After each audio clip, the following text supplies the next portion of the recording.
Terima kasih Anda masih setia menyaksikan Bukan Perempuan Biasa, masih bersama saya Redia Zahril dan Miss Anis. Ya. Ya, dengar-dengar nih saya pernah sedikit ngintip ya atau tahu ya tentang informasi dengan Miss Anis ini bahwa sedari kecil ini emang tertarik ya dengan dunia bahasa Inggris ya. Iya. Itu boleh diceritakan nggak pengalaman masa kecilnya ini? Kenapa sampai sampai hari ini pun masih tertarik bahasa Inggris dan bahasa Inggrisnya ini terbentuk dan kemudian jadi pengajar bahkan jadi founder upskill itu gara-gara apa sih seperti itu? Yang menginspirasi apa sih? Iya, jadi waktu kecil, waktu SD itu di Pertiwi ada tamu dari Aussie datang. Australia ya? Iya, Australia. Oke. Jadi bule nih ceritanya. Jadi terus kemudian dia masuk ke kelas saya. Mereka masuk ke kelas saya, mereka ngasih permainan, games dan juga hadiah. Nah, dari situ saya baru tahu yang ada namanya negara di luar Indonesia. Saya baru tahu ada namanya Australia, ada kanguru.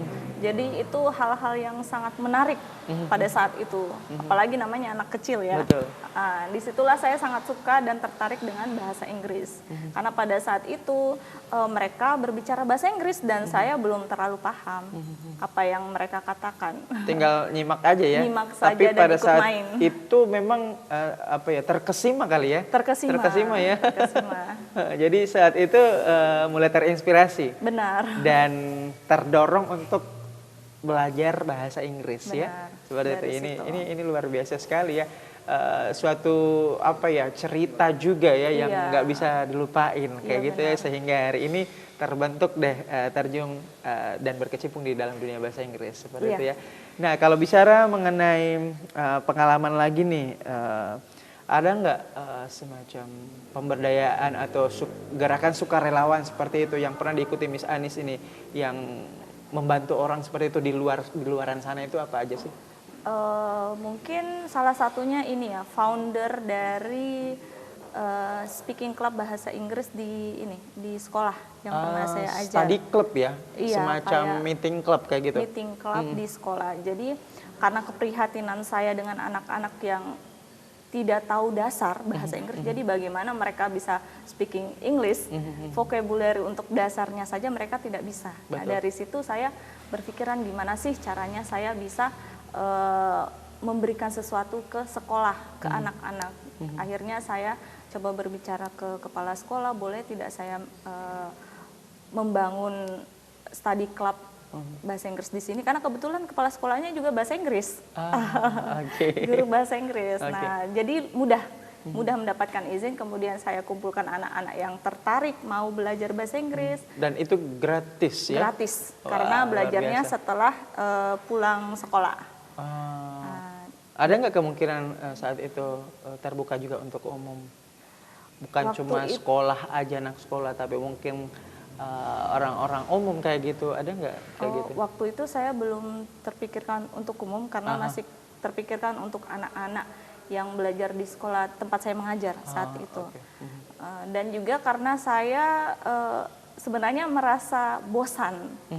Ada pada titik sangat-sangat jenuh mengajar. Jadi waktu itu karena saya bukan lulusan pendidikan, saya tidak tahu cara mengajar. Nah, jadi saya menyontoh dari senior saya, mengajar di depan kelas menjelaskan, kemudian buka buku menyuruh siswa mengerjakan tugas, dan saya merasa itu membosankan bagi saya. Saya jujur, saya sering menguap di dalam kelas. Kemudian karena saya merasa bosan, wah saya nggak bisa nih kerja seperti ini. Akhirnya saya coba cari pengalaman kerja di luar, jadi saya mengajar di salah satu tempat kursus juga. Di situ saya belajar, wah ternyata ada cara mengajar yang sangat-sangat asik. Ya? Fun ya? Saya sebagai pengajar malah seneng, anak yang saya ajar senang.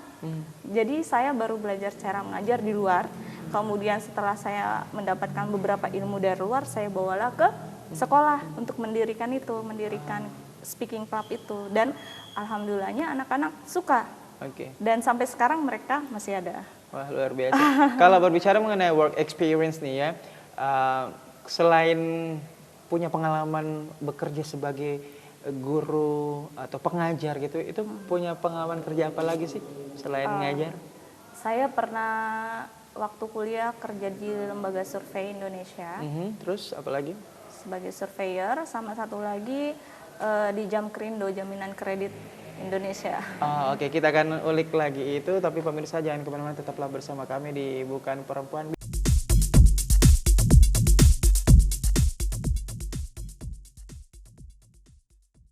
Kita tiba di segmen keempat, pemirsa masih bersama saya Redi Zahril, ya langsung dari Hotel Max One Jalan Taman Makam Pahlawan, Jalan Taman Makam Pahlawan di program Bukan Perempuan. Biasa masih bersama Miss Ani.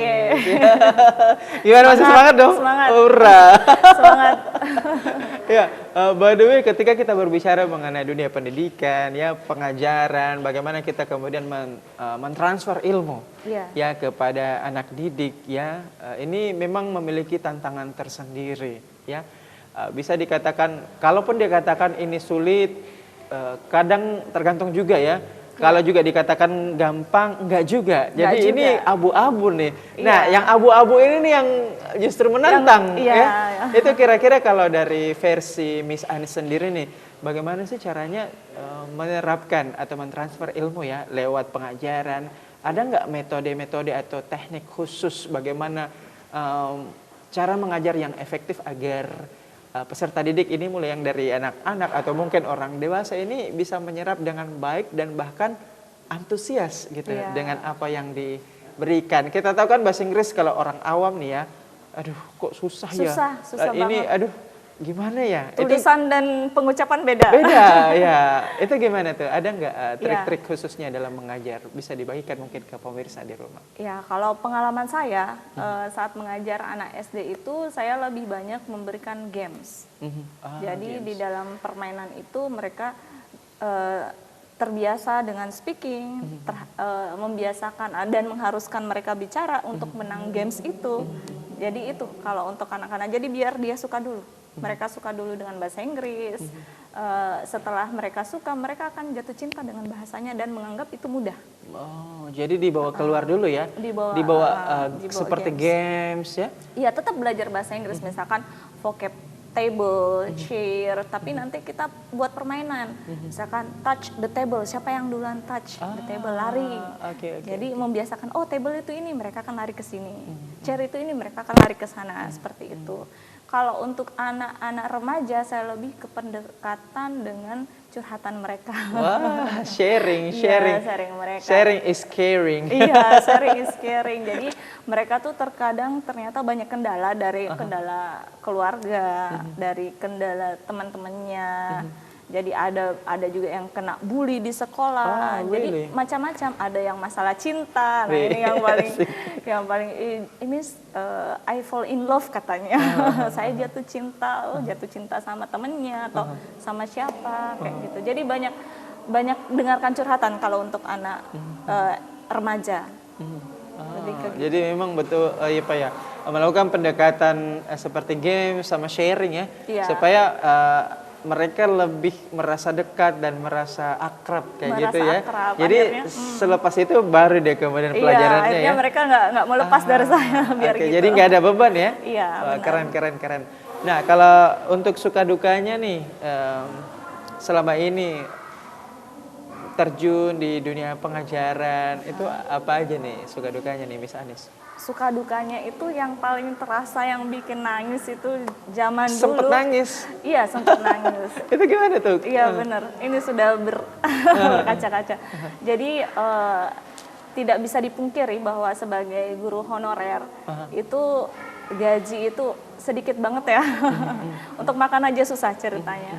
Nah, pada saat itu kebetulan di keluarga juga lagi kesulitan finansial. Jadi saya padahal pada saat itu saya sudah terpilih sebagai instruktur nasional.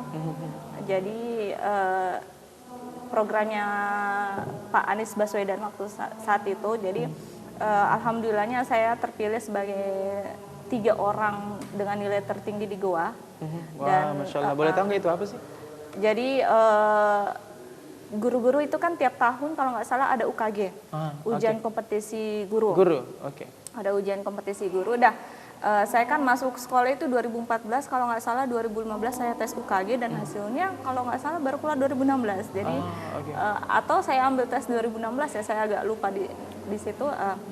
Dan ternyata hasilnya saya termasuk 3 orang yang tertinggi. Jadi di gua tuh cuma 3 orang. Wah, luar Iya, biasa. dari Saya pengen seluruh- tepuk tangan, boleh nggak? Alhamdulillah itu rezeki ya, rezeki. Jadi karena saya sebelum tes berdoa dulu semoga bagus hasilnya. Itu hasil tertingginya itu resultnya itu kayak gimana? Apakah dalam Dengan bentuk nilai angka angka. atau persen atau apa sih? Angka. Angka ya. Angka. Cuma saya lupa angkanya berapa. Oke. Oke, ini semakin menarik ya. Kita akan lanjutkan ya, Miss Anis, usai yang satu ini. Tetaplah bersama kami di Night TV Sosial, bukan perempuan biasa.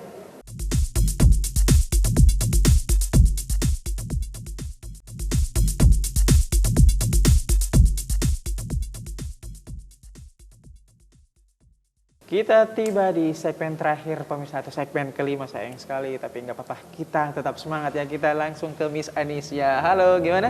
Masih semangat? Semangat.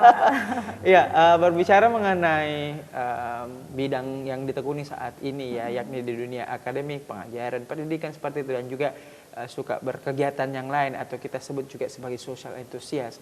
Nah, ada nggak sejauh ini karya ataupun mungkin pencapaian ya atau penghargaan selain tadi UKG yang disebutkan, yang UKG ini luar biasa loh, 3 besar ya dengan nilai tertinggi yang ada di kabupaten gua ini, dan ini skala nasional ya. Iya, karena kalau boleh tiap tahu, daerah. Oh, tiap daerah. Mereka mengambil tiap daerah yang tertinggi terus dikumpulkan dalam satu. Wah, keren. Kalau boleh tahu, ada nggak yang lain lagi, mungkin karya atau pencapaian yang lain atau apa gitu? Kalau untuk karya saya masih merasa belum menghasilkan apa-apa. Mungkin saya sedang berusaha. Mungkin sekarang lagi menulis gitu.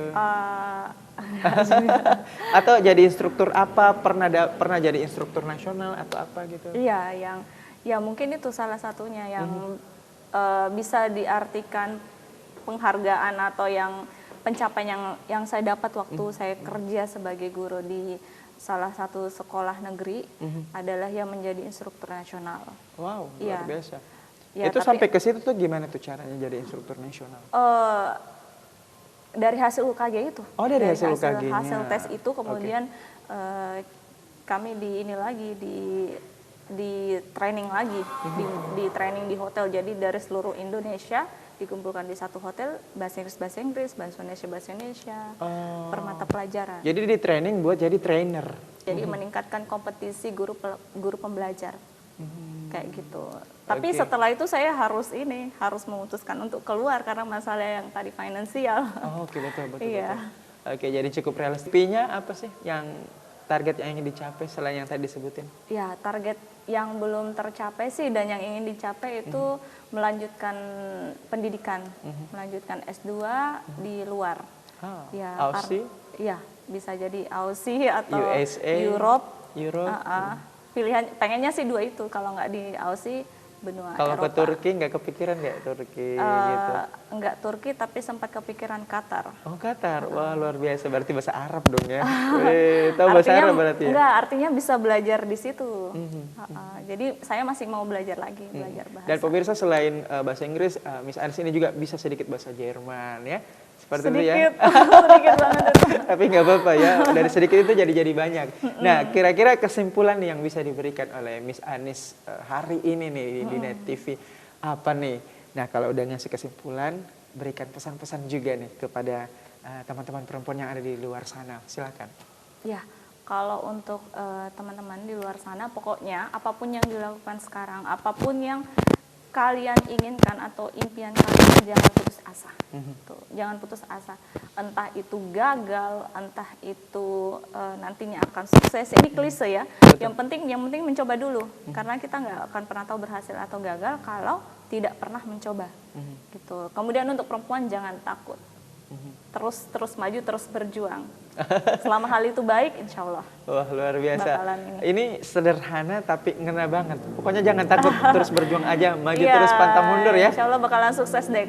Kita dengan Miss Anis, salah seorang pengajar ya bahasa Inggris dan tentunya social enthusiast juga yang ada di Kota Makassar. Akhir kata, saya Rida Sisaril dan seluruh kerabat kerja Net TV Sosial pamit undur diri. Assalamualaikum warahmatullahi wabarakatuh dan sampai jumpa di episode